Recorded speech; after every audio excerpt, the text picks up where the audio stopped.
Á veitusvæði okkar 150.000 mælar sem mæla notkun á heitu vatni og rafmagni. Af flestum þessara mæla þarf okkur að berast álestur einu sinni á ári eða við flutning. Þú getur á einfaldan hátt lesið af mælunum og sent okkur álestur.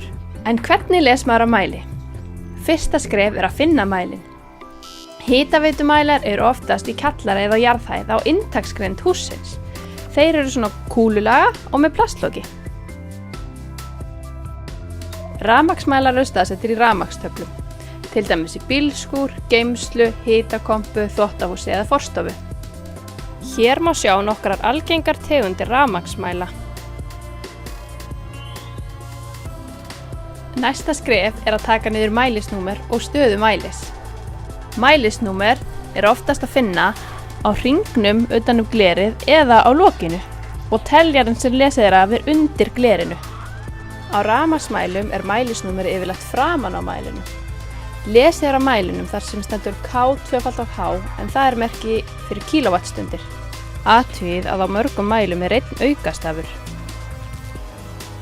Við mælum með því að taka mynd af mælinum og símann sinn. Að lokum svo álesturinn sendur til okkar hjá Veitum. Best að fara á vefinn okkar veitur.is og smella á Senda álestur.